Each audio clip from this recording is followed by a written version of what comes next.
So what's the movement then? I talked about intentional discipleship. That's the entrance to the purgative way. We meet the Lord. We enter into a relationship with him. We drop our nets. We follow him. What's the movement into the illuminative way? Well, to say it simply, the movement into the illuminative way is failure. So it's really when we reach the limit of ourselves. I kind of described that in my little introduction at the very beginning, in saying that, sometimes that looks like our meditation not working. The thing, it's like, oh my gosh, I've been praying this rosary and it was really beautiful. And now when I pray it, it's like eating sand. I mean, it's just so dry.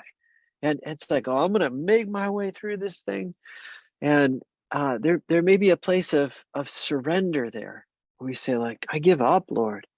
I don't know what to do. This just it doesn't seem to be working, but I'm going to stay here. And it's in the process of surrendering, in the point of failure, that we advance in the spiritual life. That's the movement of the spiritual life. Try, fail, surrender. I don't know that we really like any part of that, to be quite honest. Trying is hard, failing is painful, and surrendering is, has a sense of surrendering, of giving up in it, right? All of those stages, in some sense, are the way of the cross. But that's really the path. Try, fail, surrender. And and we're in different places, and even at different points in life, sometimes we need to be encouraged to try. Like, try harder, man. Like, pick up your burden and carry it. Stop just sitting around. Sometimes we need to be spurred on to try. And then as we run into that failure, yeah, that's right. The way of the cross includes the resurrection, but also in hope. we we don't sort of arrive there permanently. We get an ongoing taste of it in hope, through faith. But anyway, we try, and then we fail, and sometimes we don't try hard enough to fail, and that's its own problem.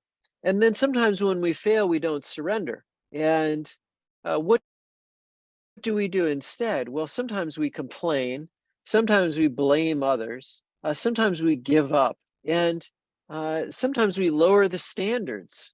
But when we actually surrender and we say, Lord, it's all you. I need you. I can't do this on my own. Please help me.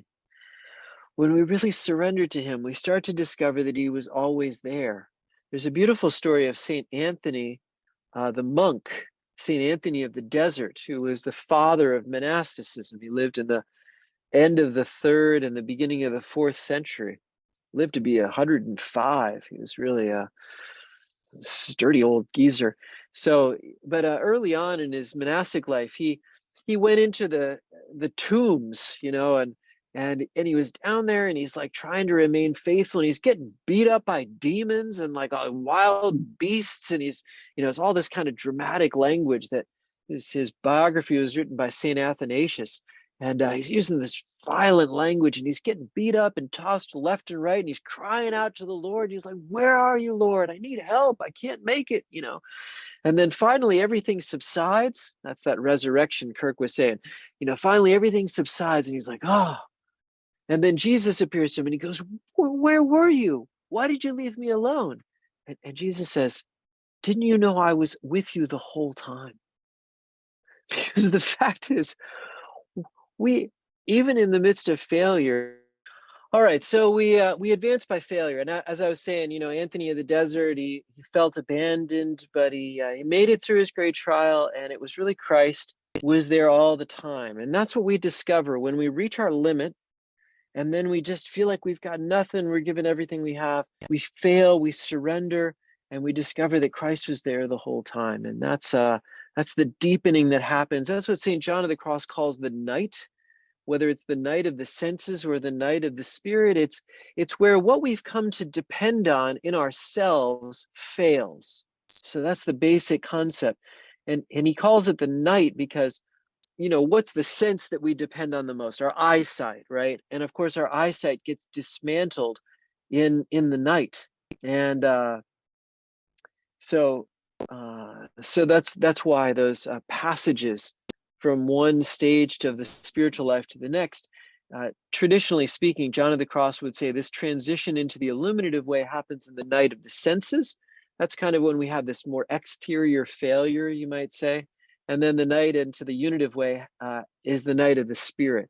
And it's a more interior failure. What we've depended on, even in terms of our prayer and our knowledge of God, has a way of failing. So try, fail, surrender, rinse and repeat. In the illuminative way, we tend to be stabilizing in the spiritual life. John Paul II has a beautiful way of describing this. He says, in the purgative way, we're living the negative commandments. In other words, thou shalt not kill, thou shalt not steal, thou shalt not commit adultery, thou shalt not bear false witness. We're living the negative commandments. We're holding ourselves back from bad things. It has to be a starting point. Don't do bad things. And then in the illuminative way, we're being drawn by good things. So there's a light. The light of values starts to break through.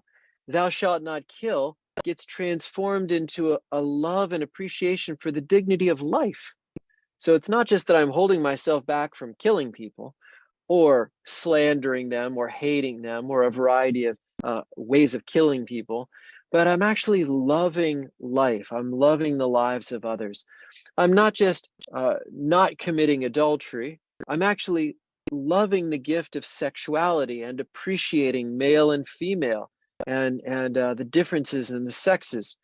I'm not just like avoiding lying, but I'm actually developing a love for the truth, for the virtue of honesty. So that's the shift that starts to happen, and that's a stabilization. I'm not playing whack-a-mole with all my sins. I'm starting to stabilize in virtue and develop those virtues of chastity or honesty or a love for life. So likewise, we have deeper experiences, we establish greater habits, and there's an opening of a more exclusively contemplative prayer and even an unceasing prayer. Prayer has a way of simplifying and becoming more silence as we mature in our lives of prayer and as we mature into the illuminative way. And so that more exclusively contemplative prayer is not so much my efforts, all of my work, all of my stuff, but I'm really surrendering to letting God do more of the work. It's not so much about me trying to focus on him. It's more about letting him gaze upon me, not so much my efforts to love him as it is letting him love me. Now, of course, it's both. It's always both. But there's a more exclusively contemplative dimension, receptive dimension that develops in the illuminative way.